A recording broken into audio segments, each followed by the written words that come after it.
Dear scholar, most welcome in my YouTube channel the receptor. तो आज की video में डिस्कस करने वाले हैं एक नया टॉपिक है हमारे पास। तो आज का जो वीडियो का टाइटल है वो हमारा क्या है, principle and treatment of poisoning. मतलब जब भी हमें कभी पॉइजनिंग होती है तो उसके क्या प्रिंसिपल्स होने चाहिए, क्या मैनेजमेंट होना चाहिए, और फाइनली अगर किसी को पॉइजन हो गया है तो कैसे ट्रीट कर सकते हैं। ठीक है, तो वो पूरी चीज़ें डिस्कस करेंगे। तो वीडियो की शुरुआत करने से पहले थोड़ा सा हम एक्सप्लेन करेंगे पॉइजन के बारे में। तो पहले आप गेस करिए पॉइजन क्या होता है, मतलब जहर जिसको बोलते हैं, या फिर हम बोले टॉक्सिन। देखो, जब भी कोई ड्रग, कोई मॉलिक्यूल, कोई सब्सटेंस हम थेरेपेटिक डोज पे लेते हैं तब तक तो वो हमारा ड्रग होता है, मेडिसिन होता है, मतलब वो हमारी बॉडी के लिए लाभदायक होता है, यूजफुल होता है। उसी ड्रग को, उसी मॉलिक्यूल का अगर हम कंसंट्रेशन बढ़ा देते हैं तो क्या होता है, सेम ड्रग हमारी क्या बन जाती है, पॉइजनस बन जाती है, मतलब टॉक्सिन की तरह रिएक्ट करने लगती है। पहला तो ये हो गया, ठीक है। आगे समझ में सिंपल अगर बोले, वो एबव द थेरेपेटिक रेंज या फिर एबव द डिजायर कंसंट्रेशन, अगर कंसंट्रेशन बढ़ा रहे हो आप तो क्या हो गया, वही मॉलिक्यूल, वही ड्रग आपका पॉइजनस नेचर का हो जाएगा, टॉक्सिन के नेचर का हो जाएगा। पहला तो ये हो गया। दूसरा आता है कि भाई कोई इंटेंशनली किसी भी पॉइजन को कंज्यूम कर ले, लाइक किसी ने साइनाइड खा लिया, ऑर्गेनोफॉस्फेट्स, इंसेक्टिसाइड्स ले लिए, सिडेटिव पिल्स ले लिया उसने बहुत सारी, या फिर कोई और तरीके से उसने सुसाइड करना चाहा तो पॉइजन का केस उसमें आ जाता है।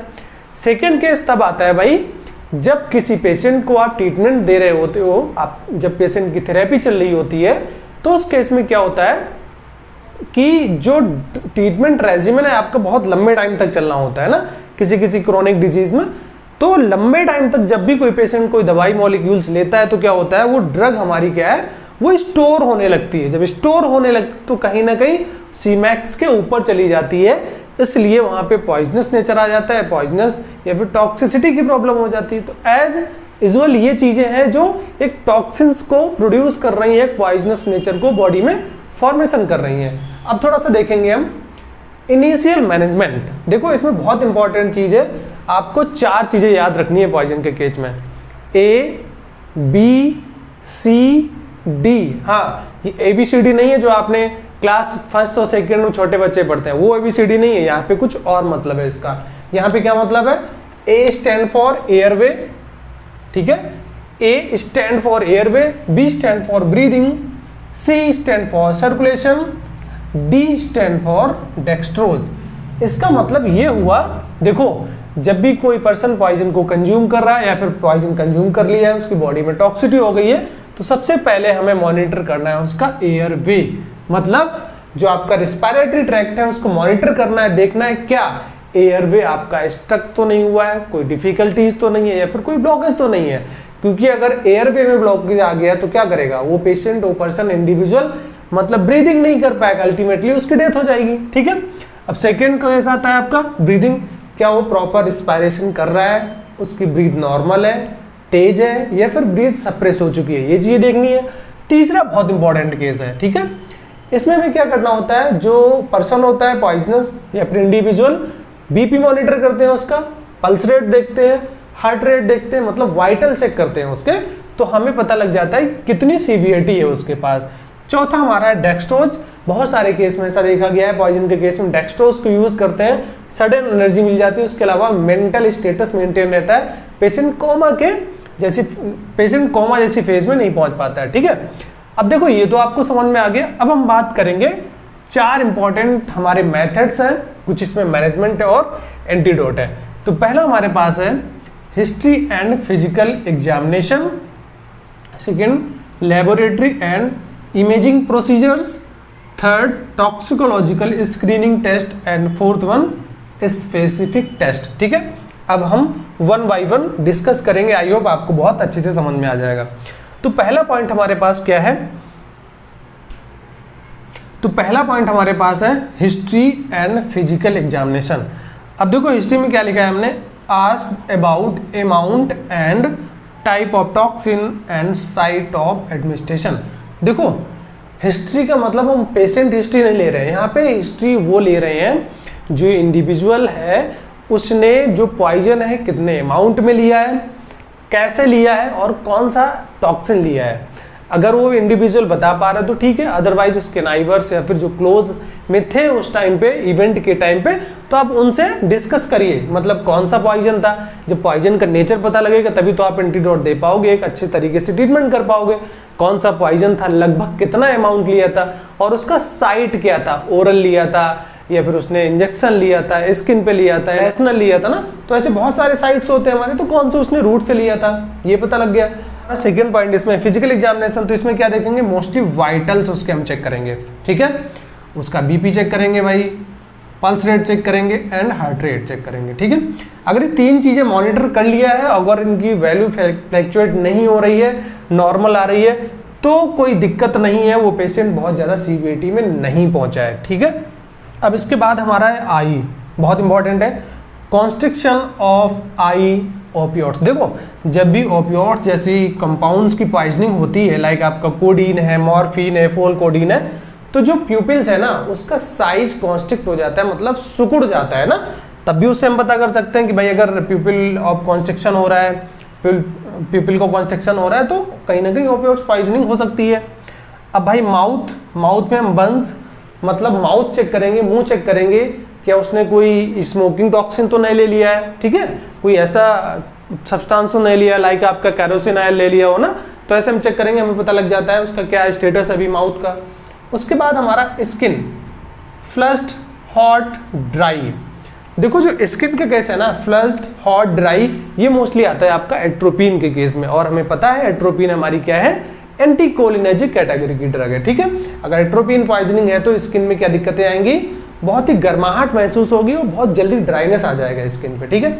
इसके बाद जो पॉइंट हमारे पास है एब्डोमेन, हाँ, पेट देख के हम बता सकते हैं, कैसे बताएंगे भाई, पेट में क्या होगा, हाइपर एक्टिव बाउल मूवमेंट्स हो जाएंगे, क्रैम्प्स एंड बाउल साउंड। हाँ, जो स्टेथोस्कोप होता है जब भी आप एब्डोमेन पे लगाओगे तो बहुत ज्यादा गुड़गुड़ाहट की आवाज आएगी, बाउल के साउंड्स आएंगे, हाइपर एक्टिव हो सकता है, और हो सकता है उस पेशेंट को डायरिया भी हो जाए।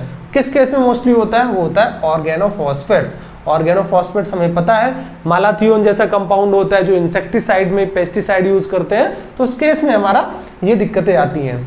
अब इसके बाद हमारा क्या है, न्यूरोलॉजिकल एग्जामिनेशन। हाँ, हम ब्रेन रिलेटेड देखते हैं भाई, ये पूरी चीजें पता लग गई। अब देखते हैं ब्रेन पे कोई इफेक्ट तो नहीं जा रहा है, like motor neuron deficiency, motor deficits, ठीक है, या फिर इंट्राक्रेनियल हेमरेज। ये तब आता है आपका जब लाइक आपका फिनेटॉइन होते हैं, या फिर आपका एल्कोहल टॉक्सिसिटी हो, या फिर कुछ बहुत सारे सेडेटिव है हमारे पास, लाइक आपका बारबुचरेट्स या फिर बेंजोडाइजेपिन्स के केस में दिक्कतें आती हैं। तो ये जो है पूरे फिजिकल एग्जामिनेशन और मॉनिटर। अब देखिए जो हमारे पास है point number 2, laboratory and imaging procedures. अब देखो इसमें क्या है, बहुत इंपॉर्टेंट है ये भी, एट्रियल, इसमें क्या है, atrial blood gases. Atrial blood gases मतलब एबीजी, ये एक ऐसी प्रोसीजर है, एक ऐसी टेक्निक है जिससे हमें ये पता लग जाता है कि आपके ब्लड में CO2 एंड ऑक्सीजन का कितना मेंटेन है या फिर नहीं है, ठीक है। आपके बॉडी में, आपके ब्लड में CO2 रिटेंशन हुआ तो कहीं ना कहीं आपकी बॉडी में पॉइजन का सर्कुलेशन बहुत ज्यादा हो जाएगा और आपकी जो रिस्पायरेटरी वो भी सप्रेस होने लगेगी ना।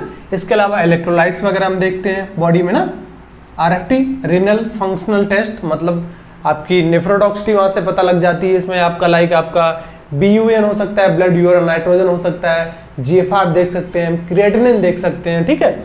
इसके अलावा हमारा होता है ECG, इलेक्ट्रोकार्डियोग्राफ, जो हम एक कार्डियक एक्टिविटी चेक करते हैं। इसके बाद हमारा EEG, इलेक्ट्रोएंसेफेलोग्राफ, मतलब हम ब्रेन की रिलेटेड एक्टिविटी चेक करते हैं। इसके बाद बॉडी में हम स्कैन भी कर सकते हैं अगर हमें कोई ऐसा डाउट लगेगा, ठीक है। अब देखो थर्ड पॉइंट इंपॉर्टेंट है हमारा, टॉक्सिकोलॉजिकल स्क्रीनिंग टेस्ट। ये देखो बहुत ही इंपॉर्टेंट रोल प्ले करता है, थोड़ा सा डिफिकल्ट भी है। इसमें एक पॉइंट दिया गया है, क्वांटिटेटिव लेबोरेटरी टेस्टिंग, ठीक है। और जो सेकेंड पॉइंट हमारे पास है, Cmax एंड टॉक्सिक डोज। देखो इसमें हम क्या देखते हैं, जो इंडिविजुअल्स होता है जिसने पॉइजन लिया है या फिर अनइंटेंशनली पॉइजनिंग हो गई उसके बॉडी में, तो जो उसने डोज ली है, जो सब्सटेंस लिया है, क्या उसका थेरेपेटिक डोज था, क्या उसका Cmax था, और उसका क्या टॉक्सिक डोज था। ये जो पॉइंट है तब ज्यादा इंपॉर्टेंस रोल प्ले करते हैं जब कोई पेशेंट कोई लंबी थेरेपी ले रहा हो किसी बीमारी में, तब हमें बहुत ज्यादा इंपॉर्टेंस, तब हमें नीड होती है कि जो ड्रग है हम ये पता करें कि उसका Cmax कितने कंसंट्रेशन पे आ रहा है और टॉक्सिक इफेक्ट कितने कंसंट्रेशन पे आ रहा है, जिसे हमें पता लग जाएंगे तो और फ्यूचर में जो थ्रेट्स होने वाले हैं पेशेंट के साथ या फिर इंडिविजुअल्स के साथ, तो उनसे थोड़ा सा हमें राहत मिल जाती है। तो इसलिए बहुत इंपॉर्टेंट होते हैं, स्पेशली हम क्वांटिटेटिव स्टडी करते हैं इसमें, ठीक है, ब्लड सैंपल लेके। अब जो चौथा हमारा है बहुत ही स्पेसिफाइड है। चौथा क्या है? बहुत ही स्पेसिफाइड है। अभी तक आपने ये देखे कि भाई हिस्ट्री हम पता कर लेंगे, फिजिकल एग्जामिनेशन भी पता कर लेंगे, लेबोरेटरी डेटा भी पता कर लेंगे, इमेजिंग टेक्निक भी हमारे पास, टॉक्सिकोलॉजिकल स्क्रीनिंग टेस्ट है, ये तो कॉमन है, मतलब सबके साथ आपको करना ही पड़ेगा, ठीक है। इसके बाद हमने इसके पहले देखा था ABCD, मतलब एयरवे, ब्रीदिंग, सर्कुलेशन एंड एक्सटोज, ये कॉमन है, सबके साथ मोस्टली चलते ही हैं, ये प्रोसीजर फॉलो ही करना पड़ेगा। लेकिन जो आपका फोर्थ है वो बहुत इंपॉर्टेंट है, बहुत ही हिटेड है, मतलब टारगेटेड है। टारगेटेड कैसे है? अब देखो, एंटीडोट का मतलब होता है काउंटर एक्ट दी पॉइजन, मतलब जो पॉइजन के अगेंस्ट में काम कर रहा हो। अब देखो पहला जो एग्जांपल लिया है एसिटोमेनोफेन, मतलब पैरासिटामोल, अगर पैरासिटामोल की टॉक्सिसिटी हुई है तो हम एसिटाइन सिस्टीन एंटीडोट देंगे उसे। क्लियर? आगे बात समझ में। ऑर्गेनो, जो हमारे पास सेकंड है ऑर्गेनोफॉस्फेट्स, मतलब जो आपके इंसेक्टिसाइड है, पेस्टिसाइड है, लाइक मालाथियोन, अगर उसकी आपको टॉक्सिसिटी हुई है तो हम देंगे एट्रोपिन, और एट्रोपिन आपको पता है एंटीकोइनर्जी कैटेगरी की ड्रग है। मशरूम, अगर मशरूम की पॉइजनिंग हुई है तब भी हम एट्रोपिन की डोज देंगे। जो चौथा हमारे पास, अगर कार्डियोटॉक्सिक ड्रग है, कोई ऐसी ड्रग है जो कार्डियोटॉक्सिक रोल प्ले कर रही है, तो उसमें हम बाइकार्बोनेट्स का यूज करेंगे एज एंटीडोट। उसके बाद अगर कार्डियक ग्लाइकोसाइड है डिजॉक्सिन, ठीक है, तो अगर उसकी टॉक्सिसिटी हो रही है तो उसमें यूज करेंगे हम डिजॉक्सिन एंटीबॉडी। तो ये हमारे कुछ एग्जांपल्स हैं एंटीडोट्स के, ठीक है। देखो नेक्स्ट पॉइंट हमारा डिकंटामिनेशन। डिकंटामिनेशन का मतलब होता है रिमूवल, किसी भी चीज को दूर हटा देना, ठीक है। देखो इसको दो पार्ट में डिवाइड किया गया है, डिकंटामिनेशन को दो पार्ट में डिवाइड किया गया है। पहला तो आपका है स्किन और दूसरा आपका है GIT। स्किन का मतलब ऐसे है, जैसे मान लो बहुत सारे ऐसे केमिकल होते हैं पॉइजनस नेचर के होते हैं, अगर स्किन में टच हो जाए तो वो आपके ब्लड सर्कुलेशन में पहुंच के और कहीं ना कहीं टॉक्सिसिटी प्रोवाइड कराते हैं आपको ना। तो उस केस में हमें सबसे पहले देखना है, अगर ऐसा कोई टॉक्सिन है तो तुरंत हम पहले कपड़े को हटाएंगे, मतलब जो आपने क्लॉथ पहने हैं उनको हटा देंगे, उस पर्टिकुलर स्किन रीजन को वॉश करेंगे, ठीक है, डिटॉल वगैरह से वॉश कर सकते हैं, ठीक है, या फिर किसी हम सोप से वॉश कर सकते हैं। स्किन का केस तो ये हुआ आपका। अब जो इंपॉर्टेंट है आपका है GIT, ठीक है। अगर किसी पर्सन ने इंटेंशनली और अनइंटेंशनली पॉइजन को कंज्यूम किया है तो GIT के केस में, मतलब ये केवल काम करेगा आपका ओरल के केस में। कैसे काम करेगा? अब देखो इसको चार पार्ट में डिवाइड कर दिया गया, emesis, gastric lavage, cathartics and activated charcoal, ठीक है। अब देखो ओरल के केस में आपको करना है एमेसिस। एमेसिस का मतलब होता है वॉमिटिंग कराना, उल्टी करा देना। अब मोस्टली उल्टी कराने का जो केस है, वॉमिटिंग का केस है, एक आपका प्लांट है सिफेलिस इपिकुआना जिसको बोलते हैं इपिकैक, तो हम पेशेंट को इपिकैक पिला देते हैं, जिससे जो स्टमक में कंटेंट होता है, फूड कंटेंट होता है, या फिर जो आपने पॉइजन कंज्यूम किया है या फिर अनइंटेंशनली इंटेंशनली किया हुआ है, तो वो बाहर आ जाता है, ठीक है। हाँ, इसका एक टाइम ड्यूरेशन है। मान लो आपने किसी ने पॉइजन सुबह खाया हुआ है और आप ये जो डिकंटामिनेशन है गैस्ट्रिक आप कर रहे हो शाम को, तो कोई मतलब ही नहीं हुआ ना। फिर तो जो आपका फूड स्टफ है या फिर जो पॉइजनस कंपाउंड है वो तो ब्लड सर्कुलेशन में पहुंच गया, फिर आप क्या करोगे?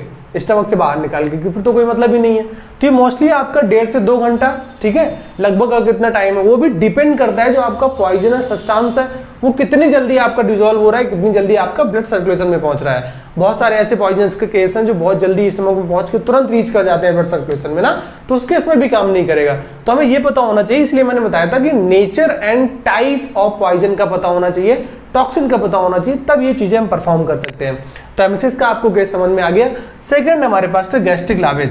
देखो गैस्ट्रिक लावेज का मतलब कुछ नहीं होता है, जैसे कि एक ट्यूब है, चलो एक ट्यूब है ये वाली, ये ट्यूब है और ये इस ट्यूब को हम ओरल डाल देंगे, मतलब मुंह से डाल देंगे और जो भी हमारा फूड कंटेन है स्टमक में उसको बाहर निकाल लेंगे, ठीक है। ये फंडा होता है गैस्ट्रिक लावेज का। तो कंप्लीट, या फिर इसको गैस्ट्रिक लावेज के अलावा एक नाम और देते हैं स्टमक वॉश, ठीक है। जो भी स्टमक में है आपके आमाशय में जो पड़ा हुआ है, जो भी नीचे नहीं गया है, ना ही ब्लड सर्कुलेशन में पहुंचा है, तो उसको हम तुरंत मुंह से ओरल कैविटी से बाहर निकाल लेंगे, जिससे जो कंटेंट है आपका पॉइजनस नेचर का कोई सब्सटेंस है, टॉक्सिन है, बहुत बॉडी में सर्कुलेट ना कर पाए, अपने टॉक्सिसिटी को प्रोड्यूस ना कर पाए, ठीक है। अब जो आपका थर्ड केस है वो है कैथार्टिक्स। अब जो कैथार्टिक्स होते हैं ऐसे सब्सटेंस होते हैं जो आपको लैक्सेशन कराते हैं, लैक्सेटिव लाइक एक्शन होते हैं, आपने पढ़ा होगा कि प्रिवेंट कॉन्स्टिपेशन, ठीक है, ये डिफिनेशन पढ़ी होगी। अब देखो कैथार्टिक्स का रोल यहाँ पे पॉइजन में इसलिए है, बहुत सारे पॉइजन होते हैं जो आपके टॉक्सिन्स होते हैं, सब्सटेंस, वो क्या करते हैं, आपने ओरल ले लिया, गलती से ले लिया, फिर आपने इंटेंशनल ले लिया है, तो क्या हुआ, इंटेस्टाइन में पड़ा हुआ है, इंटेस्टाइन में जाने के बाद वो आपका ब्लड सर्कुलेशन में रीच करने लगता है, वहां पे जाके टॉक्सिसिटी प्रोवाइड करने लगता है ना, तो उस इंटेस्टाइन को पूरी तरीके से हम खाली कर देते हैं। कैसे करते हैं, कैथार्टिक्स देते हैं और वो क्या करते हैं, पेरिस्टाल्सिस मूवमेंट को बढ़ा देते हैं, बहुत सारे मैकेनिज्म है, हमने डिस्कस किया हुआ है। जो आपका पॉइजन कंटेंट है, टॉक्सिन कंटेंट है, वो इंटेस्टाइन से रेक्टल के थ्रू बाहर निकल जाता है, ठीक है। जैसे हमने गैस्ट्रिक लाइविस करा था, स्टमक का न्यूट्रिएंट निकाल दिया था बाहर, अब कैथार्टिक्स मतलब इंटेस्टाइन का कंटेंट हम बाहर निकाल देंगे। अब देखो यहाँ पे एक्टिवेटेड चारकोल है, एक्टिवेटेड चारकोल का क्या है भाई, एक्टिवेटेड चारकोल देते हैं तो जो हमारे टॉक्सिन प्रोडक्ट है या फिर कोई पॉइजनस नेचर का कंपाउंड है तो क्या होता है, वो एब्जॉर्ब कर लेता है, अपने अंदर चिपका लेता है। लाइक आपका ये एक्टिवेटेड चारकोल है, ये पॉइजन है, तो वहां पे गया और इस पॉइजन को एक्टिवेटेड चारकोल ने चिपका लिया, मतलब कहीं जाने नहीं देता है। जब वो जाएगा नहीं तो क्या होगा, ब्लड सर्कुलेशन में नहीं पहुंचेगा, टॉक्सिसिटी प्रोवाइड नहीं कराएगा, वो सीधा इसको चिपका के यूरिन के थ्रू या फिर स्वेटिंग के थ्रू वो बाहर कर देता है। तो एक्टिवेटेड चारकोल का रोल ये हुआ। लेकिन जो आपका डिकंटामिनेशन है जीआईटी के स्पेशली, वो ओरल के केस में ही फॉलो होगा। अगर किसी ने पैरेंटल टॉक्सिसिटी हुई है किसी को, या फिर उसने पैरेंटल पॉइजन लिया है, तो ये काम नहीं करेगा, क्योंकि पैरेंटल का ना ही रिलेशन स्टमक से है, ना ही आपके इंटेस्टाइन से है, और इस एक्टिवेटेड चारकोल का भी काम नहीं आएगा, क्योंकि जीआईटी की बात हो रही है यहाँ पे, हम एक्टिवेटेड चारकोल पैरेंटल की बात नहीं कर रहे हैं यहाँ पे, ठीक है। तो आई होप आपको समझ में आ गया। अब देखो एक चीज और है यहाँ पे, एनहांसिंग एलिमिनेशन ऑफ टॉक्सिन्स। अब इसका रोल यहाँ पे है जब आपके बॉडी में, ठीक है, स्पेशली ब्लड सर्कुलेशन में आपका टॉक्सिन पहुंच चुका है। अभी हम बात कर रहे थे जीआईटी की ओरल के केस में, अब यहाँ पे enhancing elimination of toxins specially blood circulation में पहुंच गया। अब उसको कैसे निकाला जाए, उसको निकालने का तीन तरीके हैं हमारे पास, ठीक है। पहला तो है हीमोडायलिसिस। हीमोडायलिसिस एक प्रोसीजर होता है जिससे वेस्ट या फिर जो वाटर मॉलिक्यूल्स हैं वो हमारा ब्लड से रीच आउट, बाहर हो जाते हैं, आउट हो जाते हैं, ये प्रोसीजर है। दूसरा है डायरोसिस, मतलब हम यूरिन पास कराते हैं, बहुत ज्यादा फ्लो में पास कराते हैं, तो जो भी ब्लड में ब्लड सर्कुलेटरी आपका वेस्ट है, टॉक्सिन्स है, तो वो रिमूव हो जाता है। और जो हमारे पास तीसरा है वो पीएच मैनिपुलेशन।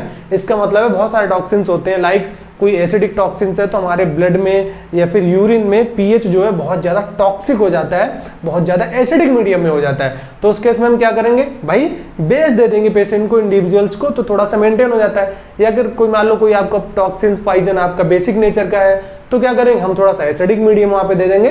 तो यहाँ पे मतलब है पीएच मैनिपुलेशन, ठीक है। आई होप आपको वीडियो समझ में आ गया होगा और कंटेंट आपको बहुत अच्छा लगा होगा। अगर आपका कोई डाउट है तो most welcome in my comment section. Thank you.